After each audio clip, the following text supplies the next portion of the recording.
What's up, y'all? My name is Devontae, and I sacrifice my time so you don't have to. See, when I usually set up things on the community post, that usually loading to something about to come up as a video.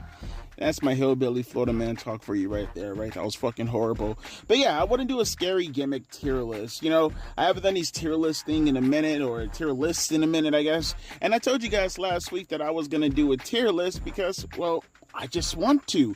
And I don't see anyone with a, I mean, it might be, but I didn't probably dig deep enough. I didn't see anybody with a scary tier list, scary wrestlers tier list gimmick. I'm pretty sure there is one though. But I want to do one on my own, and I want to have one on my own personal channel. So I got about 31, I think 31 or 32, I think 31 wrestlers on this list. So here are the rules. A, I'm using relevant superstars, so I'm only staying within AEW, WCW, WWE, ECW territory within like the last 40 years.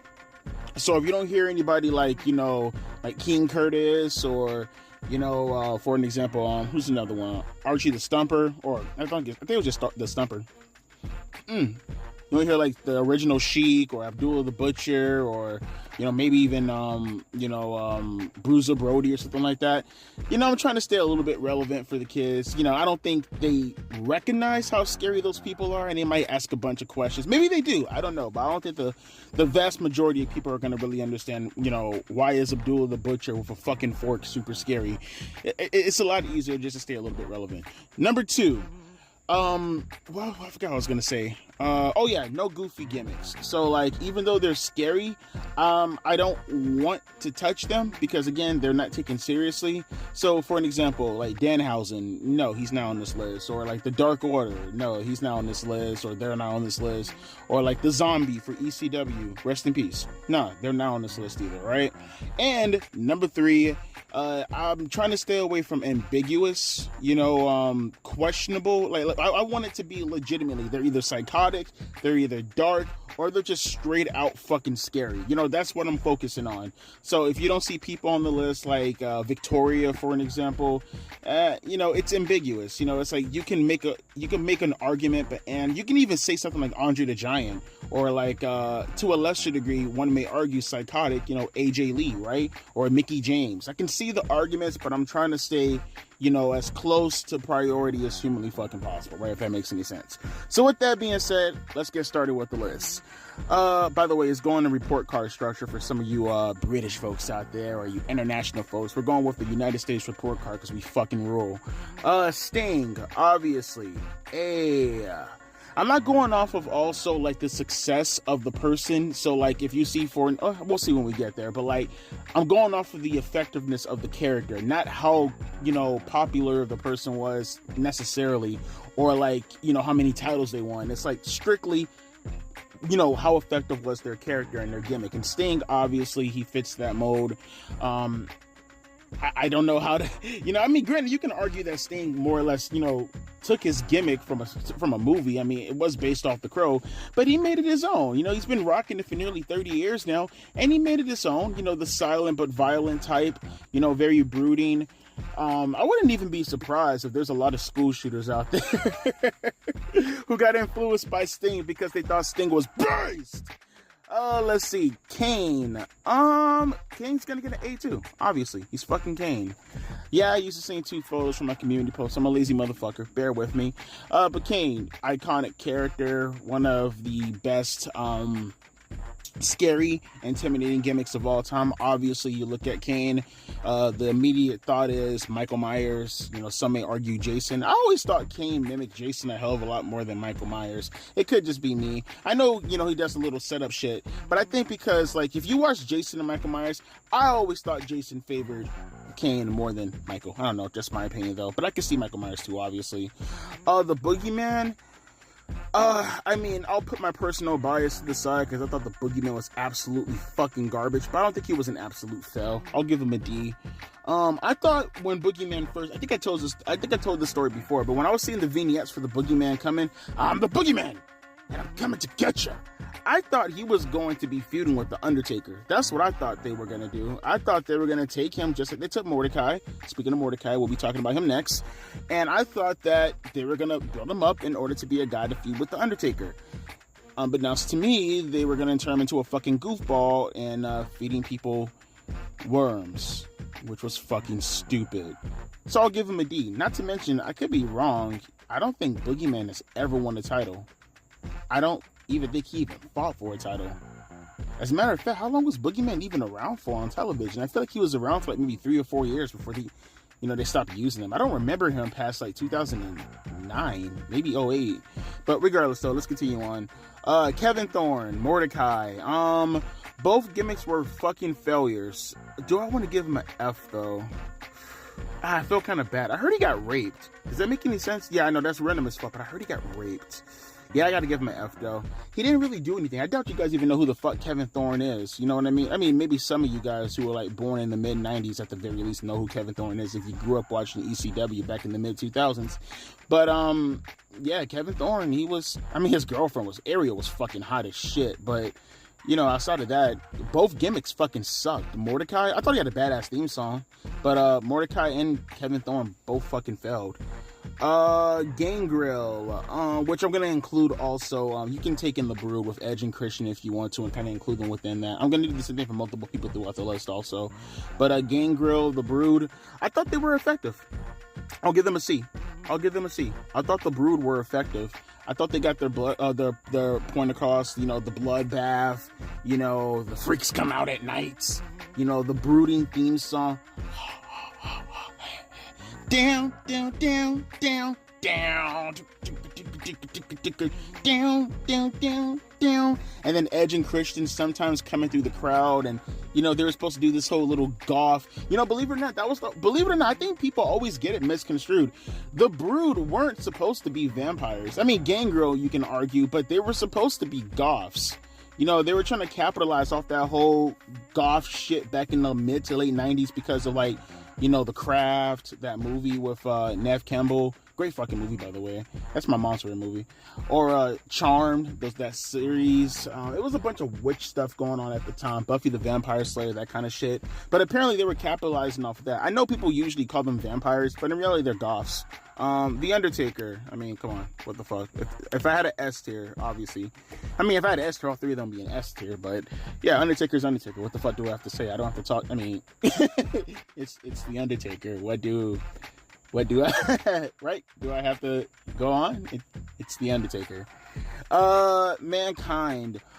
This one's kind of difficult because on one hand, I want to give him an A, but Mankind, he's a tale of two stories. On one hand, you can say that Mankind, 96 and 97, really up until maybe late 98, Mankind was supposed to be scary. In particular, before he started wearing the stupid ass corporate shirt and he had just on his blue Leatherface, overalls. I think that Mankind is fucking scary. I still remember when he pulled Undertaker underneath the ring. That was fucking awesome. I remember that. And the Buried Alive match also. Yeah, but I'll give him a B. I would have given him an A, but I think the second half of Mankind's gimmick with him turning into a goofy sob story, that kind of ruins it for me. But in any other situation, that 96 Mankind character was fucking awesome. Definitely would have given it an A had it not been for the second half. Papa Shango. Papa Shango was effective. He feuded with Ultimate Warrior. He feuded with Bret Hart. He feuded with The Undertaker. I think I actually would give Papa Shango, I'll give him a C. A very high C, but a C nonetheless. The little Haitian voodoo shit he was doing. The little shit he was doing when he made the Ultimate Warrior throw up and shit. I thought that was pretty cool. Godfather, he killed this gimmick. He really, really did kill this fucking gimmick. And yeah, I like Papa Shango. He was a shit. Viscera, Big Daddy V, King Mabel. Only because I would give him an F, because when you take into consideration his career, I mean, I mean, he fucking sucked. I mean, he never really reached the heights of King Mabel. Even the Big Daddy V gimmick wasn't really... I mean, that was probably like the best he got after King Mabel, but even Big Daddy V wasn't really as popular. Well, I wouldn't say popular. That's probably not the right word. As effective? I guess that's probably the best right word. Big Daddy V wasn't as effective as King Mabel. And then you have Viscera, which is probably his most known gimmick when you think about it, but that has more to do because of the Attitude Era and its exposure, more so than the gimmick in itself. But then also you got, you know, Viscera when, you know, he was Visagra, you know, trying to rape women and shit like that. But I probably should have put that on the list. That'd be a fucking A. But nah, Big Daddy V, although he wasn't successful, that face paint scared the fuck out of me when I was a kid. That little white mohawk and the fucking contacts in the eyes and the black lips, oh, that shit scared the fuck out of me when I was a kid. Let me see. The Ugandan giant, Kamala. Where do I want to put Kamala? I thought Kamala was effective, but just man, see, it's hard, because in the 80s, Kamala was actually really, really fucking, he was a huge attraction. But I feel, I'm going to give him a C, only because I feel like ever since the feud with the Undertaker, you know, Taker kind of made him look like a bitch a little tiny bit, didn't he, in 92? Where, like, every time he'll pull out the casket and Kamala will run out of the ring with, you know, what was it, kimchi? That was Brooklyn Brawler, right? He'll run out the ring with kimchi and shit like that. I thought Kamala, if you would have just stuck to the original recipe as far as what he was doing on the territories back in the 80s, I think that Kamala probably gets a B, because he was actually legitimately scaring children and shit like that with his face paint and like the fucking little spear thing he used to carry around. But I think once he got to 92, the gimmick kind of played out and died down, and then Taker made him look like a bitch every time he brought out the casket. So I think a C is appropriate. Doink the Clown, let me tell you, bro, Dark Doink is so motherfucking underrated and so ahead of its time. I'm gonna give Doink a B. I'm gonna give Doink a B. Only because, like, bruh, the things they could have done with that gimmick that they didn't do with that gimmick, that I feel like there was so many missed opportunities. That could have been it. That could have been Pennywise if they played their cards right. Because so many kids hated clowns and the dark shit and stuff like that. I think if you would have ran some vignettes of, like, you know, maybe Doink being underneath the kids' beds and, you know, laughing and shit. You know what? You know what they could have actually ripped off? I don't know if you guys are a fan of the show. I mean, I'm pretty sure some of the, you know, my millennial people who are around the same age as me, you know, when we grew up, we had this show called Are You Afraid of the Dark? Not the newer version on Nickelodeon, but the older 90s version, the early 90s. I still watch that show to this very day. Goosebumps also. But in particular, it was this episode where, like, this kid... he would go to the circus, and like it'll be a clown circus, and like he stole the red nose and then he took it home with him, and then like all this crazy shit was happening back in his house, and then he had to return the nose. It was like some fucking mafia boss who, you know, was a clown, and yeah, it's a long story. It's a great fucking episode on Are You Afraid of the Dark? I felt like how they did that scene would have been perfect to put on Doink the Clown. That's just my opinion, though. Now I want to watch Are You Afraid of the Dark? Fuck. Sensational Sherry. Like I said, people may say to themselves, hey, Devontae, didn't you say you was going to put people like that on the list, like AJ Lee or Mickey James? True, but because of the makeup that Scary Sherry wants, that's her nickname, Scary Sherry, and how intimidating she was, and that fucking scream, bro, that goddamn shriek whenever Sherry gets really angry and she starts yelling, and that shrill, Sherry was fucking scary, bro. I actually would give Sherry a C. She was really effective. Look at that fucking face paint right there, for God's sakes, man. Scary Sherry was a fucking thing. She was thick as fuck, too. Rest in peace, but I can't say it enough, bro. As a kid, I was scared of Sherry. As an adult, I would love to fuck the shit out of Sherry. I mean, God rest her soul, but I think she would appreciate me saying that I want to fuck her. I mean, she probably beat the shit out of me, but it'd be worth it if I could just tap that ass one time and then miss again, my ass beat. Sexual assault, sure, but I guess I'm going to jail with an ass being tapped. Swing! Let me see, fuck, I forgot his name. Fuck, what's Brady's, god damn it. Ugh, this is gonna kill me now. Fuck is his name? Oh my god, I'm gonna die. I'm gonna think about it right now. Hang on. Gonna say my ABCs. Waylon Mercy. There we go. Fuck, that had me fucking flustered for a minute. Waylon Mercy, you know what? I'm gonna give him a D. Only because, like, yes, he didn't do much with what he was what was Waylon Mercy's original name? I think he used to work He used to work with was it Taker, or did he work with Sid Vicious? I think he worked with both of them in WCW, didn't he? I forgot his name though when he was in no, Dan Spivey, that's his name. Shit, just came to me right now.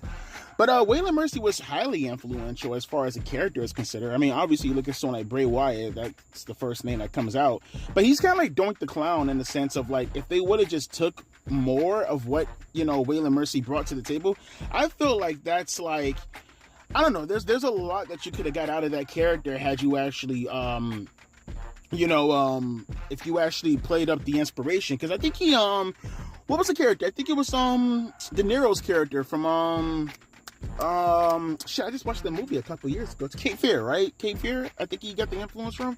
I forgot his last name. That Max kid, right? Max Caddy, as a matter of fact. Yeah, from Cape Fear. That's what he was inspired by. But yeah, Waylon Mercy, very influential character who, just like Doink, you could have got more out of if you played your cards right. Paul Bearer, shit, do I want to give him an A? I mean, he's the scariest manager in the history of the business, but that goes without saying. But nah, because, that's kind of an elitist list, so I'm gonna put him at a B. I mean, Paul Bearer, very, very effective as a manager. I mean, what can you say? Is there really an Undertaker and a Kane, and arguably even a Mankind, without a Paul Bearer?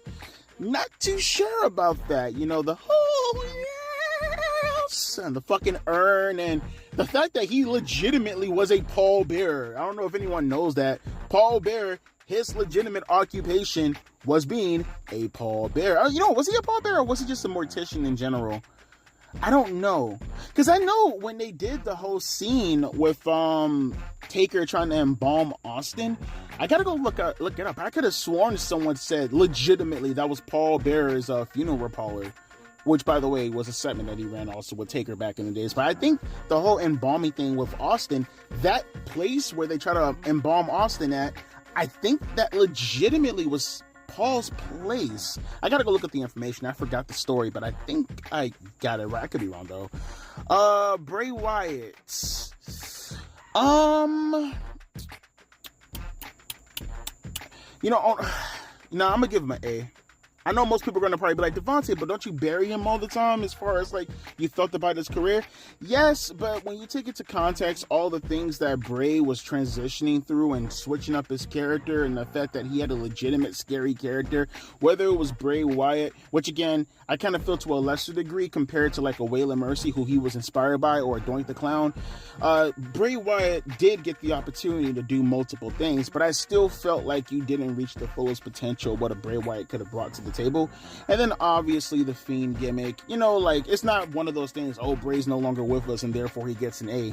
No, I felt like Bray Wyatt, to this generation at the very least, because I don't think this generation really got the opportunity to experience the Undertaker like we experienced the Undertaker.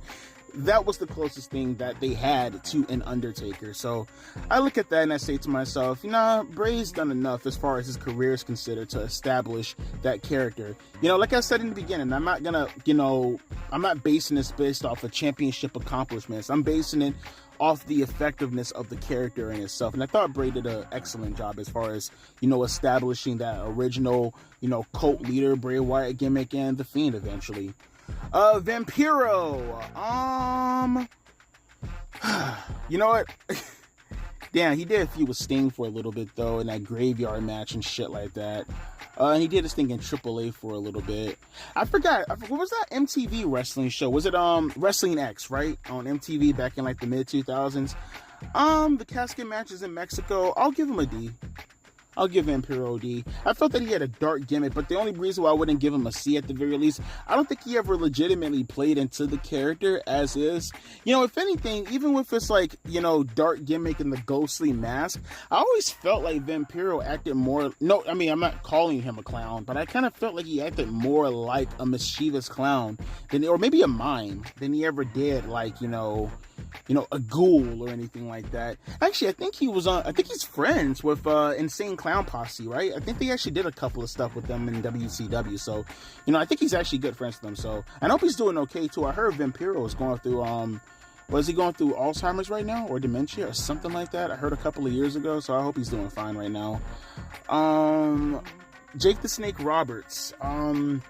Effectiveness of the character, obviously got to give him an A. No one cuts a promo like Jake Roberts. No one has a demeanor like Jake Roberts. No one is as demented. One can argue as psychopathic as a Jake Roberts. He is the epitome of a dark character without being, like an actual gimmick. He has a very psycho, sinister, what's the name of that movie? I forgot, that Jack Nicholson movie. I forgot the name of it, though. It's slipping my mind right now. I love when this happens. I can't think of the fucking movie, and then all of a sudden, it pops up in my mind. I can't think of it right now. Shit. What's the name of that movie again? Jack Nicholson. Fuck, that's gonna kill me now. I really can't remember it. But either way, though, I don't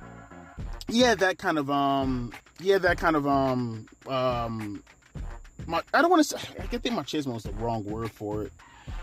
Fuck, I'm so stuck on the name of that fucking movie. What is that Jack Nicholson movie, bro? I cannot remember it. This is killing me now. I almost want to go get my phone. Where's my phone at, bro? I'm about to go get my phone and go, shit, man, where the fuck? I'm gonna look. Should I go do this work? Oh, The Shining! The Shining! I know you guys probably wrote it in the comment too. The fucking Shining. There we go. That's who Jake Roberts kind of reminded me of a little bit. That Jack Nicholson character. Very sinister, very psychopathic. I wasted so much time trying to think about that. Fuck. Let's just continue on. But Jake Roberts is an A, obviously. Oh my God. I bet for a lot of kids who were probably like, 8 or... I mean, granted, by the time Umaga came into the company, I was like, 14, probably 15, something along the lines of that, in like 06. Like 14, probably. Yeah, 14. I was born in 92, so 14. So by the time he got in, I didn't really care as far as like the scary stuff goes. But I know there's a bunch of kids. I know my sister used to be afraid of Umaga when she was a kid. And like I used to always run around the house because she was actually really terrified of Umaga. And I used to play pranks on her and I'll be chasing around the house and I'd be like... and used to scare the shit out of her. Yeah, you know what? Umaga's gonna get a C. I thought he played his character, pretty good. He did it effectively. Umaga gets a C. That's Samoan Savage shit was actually pretty lit. Kevin Sullivan. What would I give Kevin Sullivan? I'm trying to think about it. Because he's kind of... I feel like when you look at Kevin Sullivan and his whole entire career... because he had a woman and shit like that back in the days. I think when you think about Kevin Sullivan, I feel like when you look at the early portions of his career, you can argue that, because I think I would probably say with Kevin Sullivan, he's one of the first ever wrestlers to have like that dark gimmick. I think his name back in the days, right? He used to call himself like the Prince of Darkness, because he was the first one to do that whole... People think Raven, but it was actually Kevin Sullivan who was doing like the whole fucking satanic stuff, the cult leader shit. That was all on Kevin Sullivan. So it's like... But then again, obviously, you get to that whole fucking 3 Faces of Fear shit and the Dungeon of Doom, and that kind of ruins it also. But he's so influential, being one of the first people to have that kind of gimmick. I'm gonna give Kevin Sullivan a B, honestly. Believe it or not, he's way too influential for me not to want to give him a B. That just his early stuff back in what was because he was a Smoky Mountain, but I was like in the 90s. Like when Kevin Sullivan was wrestling on the Indies, I think or the territory system, because he's from my neck of the woods. I remember my grandma and my uncle used to talk about Kevin Sullivan when he was wrestling in the Panhandle in Florida. They'll be like Dusty Rhodes and Kevin Sullivan and all those guys like Mike Graham and shit like that. So yeah, I would definitely say I'll keep him at a B. Raven! I will never be afraid of someone. I have never been afraid of no one. Raven was awesome, bro. I'm sorry. Raven was fucking dope. I'm gonna give him a B. People may disagree, but I love Raven. His promos was awesome. People come to me and then they ask me, how are you? And I go, I'm not doing fine. And they go, so are you still not fine? And they go, yeah, I'm not fine. And they go, so are you okay? And then I go, no. And they go, okay, I'm gonna leave. And then he goes, what about me? what about Raven? Like, Raven was lit, bro. I fucking love Raven. He definitely gets a B, though. All those fucking promos he was cutting, dark poetry. Go look up his shit with Cactus Jack, bro. That's fucking peak promo work is Raven. I wish more wrestlers, as far as a character aesthetic, would take more influence from Raven. We don't get too many people like Raven, if at all. The closest person who cuts promos like Raven, believe it or not, although they're nowhere near his league, is someone like maybe like an Aleister Black or something like that. He kind of reminds me a little bit as far as his cadence, as far as how he carries himself. He's pretty close to Raven, but he's not, obviously Raven. So there you go with that. Raven's a B though. Darby Allin, one of the newer guys, huh? I'll give Darby a C. He's established his character to a degree nowadays where I feel like at least within his range as far as what he does in AEW, he's a psychopathic fucking retard who has more, he doesn't want to kill anybody. He would rather do it to himself. And I can appreciate a gimmick like that. I like Darby Allin and what he brings to the table. I would actually give Darby a C. Low-key, I give him a C. Nikki Cross, it's a goddamn shame. You know what? Let me tell you something. If I was doing this shit back in 2019, 2018-ish, I'd give Nikki Cross a B. Honest to God, I give her a B. The whole, I know a secret. When she was like, they did the whole little gimmick with Johnny Gargano turning heel on Aleister Black. I fucking love that shit. And then the whole sanity stuff beforehand. I thought Nikki Cross was the shit. I wish they go back to that. But obviously, because what she's currently doing right now is not really that effective, I gotta give her an F by default. But if you would have asked me this a couple of years ago, yeah, she probably would have gotten a B. That's how far she's fallen compared to her NXT run. Abaddon is a retard. She gets an F. That's it. No more to talk about Abaddon. She's a fucking retard. The House of Black. This is kind of unique. I feel like if you would have asked me this a year ago, I probably would have given the House of Black a D, honestly. But what they've been doing lately, how sadistic they've been, with the taking of Edge's ring and, I like their aesthetic, and I like the cut of their jib, and then you have to separate, obviously, Julia Hart with what she's doing with the rest of the girls also. I like her ring entrance. I'll give the House of Black a C. Yeah, low-key. I'll give them a C. I like them. Alexa Bliss. You know what? I feel like if you come to me in about a year, I feel like I'm going to give her something a little bit higher. But just from what she's been working with lately, back in, say, 2020 and 2021 and shit like that, I'm not going to lie to you. I kind of feel like she kind of ruined the Fiend gimmick for me. I'm going to give her a D, believe it or not. If you come back to me in a year, I'll probably give her something a little bit higher, but at least as of right now, I'm going to give Alexa a D. Goldust. Super influential. He gets a B just because of his early work alone. Goldust's early work in 95 to mid 96 and the whole playing up the gay stuff and, just him as an aesthetic, as Goldust is a fucking weirdo, bruh. The one thing about Goldust that I feel makes him such a unique and impressionable dark character is that he was not scary in the sense that, he's gonna scare you like the Undertaker. He wasn't imposing like an Umaga. He didn't do anything gross like a boogeyman. He was just really uncomfortable. That's the best way to describe a Goldust. He was just very, very, very uncomfortable. And therefore, with all that, he gets a B. I mean, granted, if you take things into context, his 7 gimmick in WCW, or when he was, what was that gimmick in, TNA? I forgot what it's called. I forgot. Damn, Black Rain, right? I'm gonna give him a B still. But you take all those into context, probably be a D. Speaking of TNA, the Monster Abyss. I fucking love Abyss. I'm sorry. Abyss gets a B. I fucking love Abyss, man. I miss people like Abyss. We need more of Abyss. I mean, the whole Janet shit was kind of retarded. But, just Abyss, in 2006, I still think people don't give Abyss enough credit for his in-ring work. And, that 05, 06 period, Abyss was one of the best big men in the business. I think, and he's such an unsung hero. He was incredibly agile for a guy his size, and Abyss could go.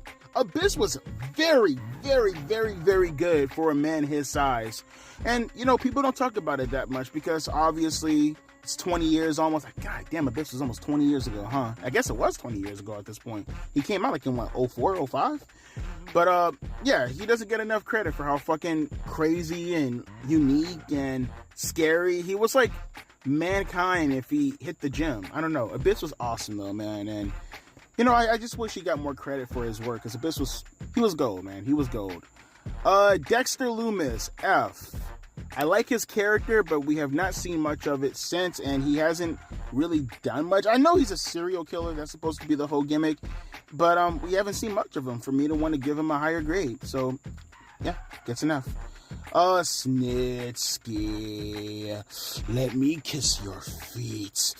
I like babies. I like babies too. Snitsky! It wasn't my fault. You know what? I'm gonna give Snitsky a D. I think most people will give him an F, because literally once you get past Kane, it kind of sucks. And then like he cut off his hair and he looks like a fucking Nazi retard like in 07? No, probably a little bit. What, like 08, 09, around that time? Right? Or 07? Around somewhere along that time when he cut off his hair and he cut off his beard and he looked like just a fucking Frankenstein mutation of a man. I actually fuck with that Snitsky a lot too. I like that Snitsky. But he didn't really do much. Really once you get past Kane, that's it. I probably should have put Heidenreich on this list also. But you can make an argument about Heidenreich. I kind of feel like he fits that Mickey James territory as far as very ambiguous. You can go with it or you can't go with it. But maybe I could have put him. I mean, if anything, for reimposing and trying to rape, Michael Cole, I think that would have been enough. The late great Daphne, man. Daphne was awesome. She could have. I want to say they could have done more with her, but it was one of those situations. If you know the backstory with Daphne and her situation that built up to her untimely demise. On one hand, you want to say like, damn, I wish they would have done more with her. But I guess if they would have done more with her, maybe what happened to her would have probably happened a lot sooner. But for what it's worth, she was the original crazy chick. Before you had your AJ Lees, before you had your Victorias, before you had, your crazy chicks and stuff like that, Daphne was there. She was trailing the blaze, or blazing the trail, or whatever you want to say. Very unique girl, very unique gimmick. Just because of how influential she is, I'll give her a C. Again, she's another unsung hero who never really gets her just due. As far as how I feel, she should be casted in a better light. But, I'm going to do it for her. And Daphne definitely gets a C. Rest in peace to her also. Gone way too soon, and for something that was just fucking heartbreaking. Very, very heartbreaking how she died. Joe Gacy. He's my last one too. Joe Gacy, again, come to me in about a year, I would put him a lot higher on the list. I'm going to give him a D though. I felt like his work in NXT was actually very refreshing. I'm only giving him a D because I haven't seen him lately, and there are rumors being said that he, and for that matter, Nikki Cross also, are being prepared to, be in that little Wyatt 6 shit. Again, come to me in about a year, and I might have a different reaction as far as the results are considered with Joe Gacy. But at the moment, I think a D is rather appropriate, at least for now. Again, talk to me in about a year, and I'll have a different tone as far as how I feel about Joe Gacy. But with that being said, I think that's gonna do it. That's a hell of a list right there. Look at that A tier list, bro. Bro, look at that right there. That's a beautiful A fucking tier list, right? Again, you can make a call if you want to make Mankind an A. But imagine that if you made Mankind an A, bro. Mankind, Jake Roberts, Sting, Kane. Imagine a team of Sting, Kane, and The Undertaker versus Bray Wyatt, Jake Roberts, and Mankind. Damn, that'd be a beast-ass match. And you gotta put Paul Bearer as a special guest referee. And do it in War Games. Damn, that's beast. Or Hell in a Cell even. Fuck, I'm getting fantasy book brain. Fuck. Let me not have... Tony Khan, don't hear me. Don't... Tony Khan, if you're listening right now, don't hear me. I don't need you booking out on regular television with some fucking nobodies. But I love this list. This is... I think I did a good job. Look at the A tier list. Look at the B tier list. Look at the C tier list. Look at the D tier. I think I did a pretty good job. I think Oh, yeah, I'm good with that list. That's actually one of my more prouder tier lists I've done so far. But let me know your thoughts down in the comment section below. Devontae, you're a fucking idiot. I would have put this person in F. I would have put this person in A. I would have put this person in D. I would have put this person in B. I would have put this person in C. How about I put this meat in yo D? Ew, fuck, did I get... Fuck, see, that's what happens when you talk way too fucking long, okay? Let me get the fuck up out of here. Let me hear your comments down below as far as how you felt about the tier list. As always, my name is Devontae, and I'll be catching you guys later. Deuces and a P-Eyes.